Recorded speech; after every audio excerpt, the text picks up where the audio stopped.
Aujourd'hui, les caméras de Cannes-les-Reims TV s'arrêtent à Mandelieu-la-Napoule pour la cérémonie commémorative de la victoire du 8 mai 1945. Moi j'ai déjà assisté à celle du 11 novembre, donc je sais un peu comment ça va fonctionner, mais pas celle du 8 mai encore. Et moi c'est la première année et la première cérémonie.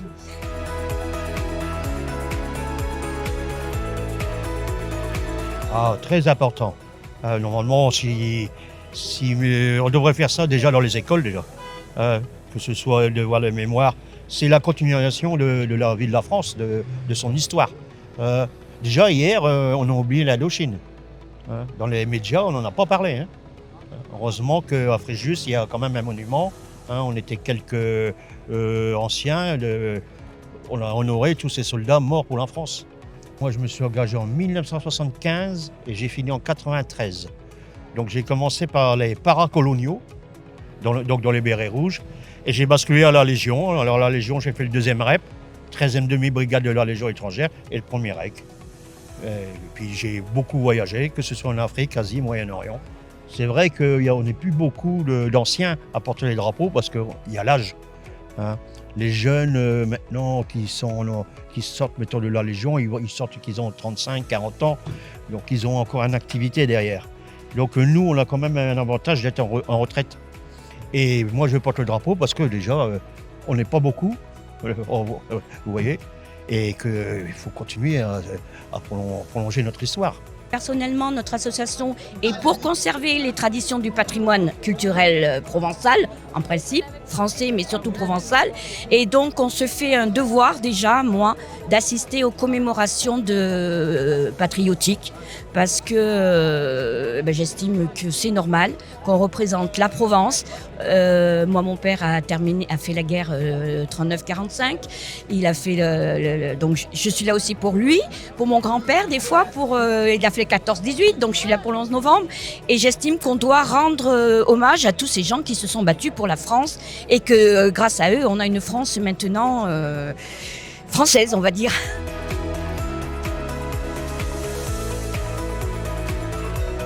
Alors, je suis président de l'Union nationale des combattants de Mandelieu, la section locale. C'est une association et donc nous regroupons tous les anciens combattants de la guerre d'Indochine, d'Algérie et du Golfe. Voilà. Et maintenant, toutes les opérations extérieures. Pourquoi c'est important le devoir de mémoire aujourd'hui ? Mais c'est important parce que nous avons maintenant une armée réduite, avec que des professionnels, et il faut qu'il y ait un partage avec le monde civil pour que chacun ait connaissance de ce qui a été les sacrifices des armées. Oui, alors aujourd'hui, c'est une journée du Bleuet de France, où on honore le Bleuet de France. Voilà, j'en ai un exemplaire ici. Et donc, on attend des dons pour les Bleuets de France, qui est une fondation qui aide les anciens combattants et surtout les blessés de guerre. Bien écoutez, vous voyez, je suis une élue, mais élue aux associations, aux fêtes animations. Et aussi, pour moi, le plus important, c'est d'être là aussi aujourd'hui, parce que le devoir de mémoire, vous vous rendez compte, on a aussi un maire qui arrive à nous galvaniser, parce que c'est important surtout quand on entend ce qui se passe dans le monde, c'est important d'avoir aussi toute cette jeunesse. Moi, quand je vois le monde, quand je vois ces jeunes venus là, mais je me dis, c'est magnifique, rien n'est perdu. Alors nous, d'autant plus les plus anciens, on doit être là pour leur montrer l'exemple, bien évidemment, et leur dire, ne perdez pas courage, soyez là, nous sommes là, mais vous êtes l'avenir. Voilà. Alors vous êtes là aussi pour assurer aussi, pour les rassurer et inversement.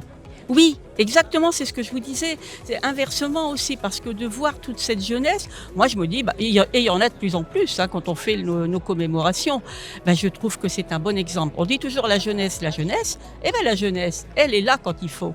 Et j'espère qu'on en aura de plus en plus.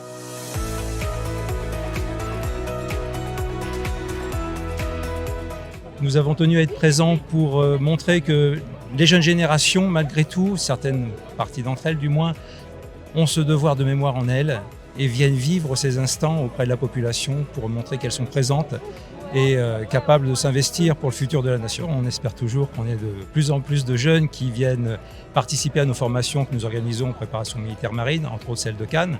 C'est celle pour laquelle j'invite tous les jeunes qui regarderont cette interview à venir nous voir. J'en profite d'ailleurs de cette occasion pour rappeler que le 21 juin, après notre cérémonie de remise des brevets en après-midi, nous aurons une journée porte ouverte à la Faculté des métiers de Cannes où nous prenons la majeure partie du temps les instructions et les formations qui sont dispensées à ces jeunes. Donc venez nombreux, venez nous voir, venez découvrir et nous l'espérons participer avec nous l'année prochaine à cette nouvelle session qui démarrera fin septembre pour découvrir ce qu'est la marine, découvrir ce qu'est l'armée, découvrir ce qu'est l'engagement auprès de la nation et découvrir le devoir de mémoire qu'on vous inculquera, qu'on vous apprendra ou qu'on vous rappellera, ce devoir de mémoire indispensable pour ne pas répéter les erreurs du passé.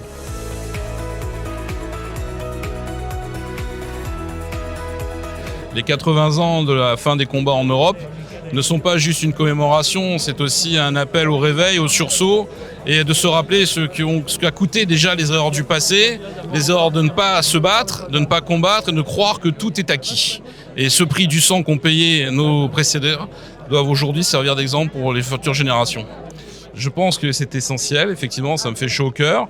Je pense que beaucoup ont compris qu'aujourd'hui la France est arrivée à un point de bascule de son histoire, que le temps devient précieux et que si jamais ce sursaut que nous appelons de nos voeux et de nos cœurs ne survient pas, les sacrifices du passé n'auront pas servi à grand-chose.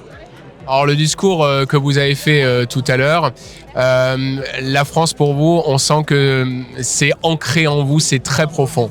Bien sûr. Vous savez, en France, la particularité, c'est qu'on peut avoir beaucoup de religions, on peut avoir beaucoup d'origines, les miennes sont également très diverses. On n'a qu'un seul sang, c'est la France.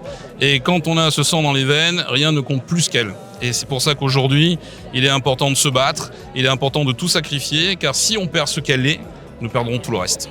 Écoutez, c'est vrai que Mandelieu a été une terre de combat, la Côte d'Azur aussi avec le débarquement de Provence. Dans quelques jours, on va inaugurer d'ailleurs un monument en mémoire d'aviateurs qui ont perdu la vie sur nos côtes. Et c'est vrai qu'aujourd'hui, on a tendance à l'oublier parce qu'on croit que la paix est éternelle et qu'elle a toujours été là. On croit que la liberté est acquise, qu'elle a toujours existé. La liberté est récente dans l'histoire de l'humanité. La paix, c'est quelque chose de précaire. Et on voit aujourd'hui qu'alors que les empires reviennent de partout à travers le monde, que certains se sont affranchis un petit peu de ce qu'était la dissuasion jadis nucléaire. Aujourd'hui, si vous avez l'arme nucléaire et que votre voisin l'a aussi, on revient à la guerre conventionnelle. Et ces empires ont compris que les démocraties occidentales étaient devenues faibles, qu'elles ne supportaient pas l'effort dans le temps, et donc ils sont déterminés à reprendre ce qu'ils estiment devoir leur revenir.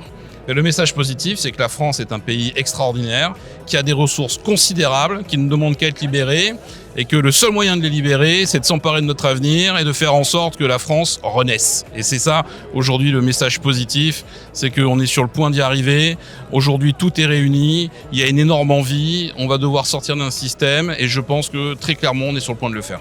L'histoire de France, à travers cette cérémonie et ces témoignages, un devoir de mémoire pour transmettre et ne pas oublier.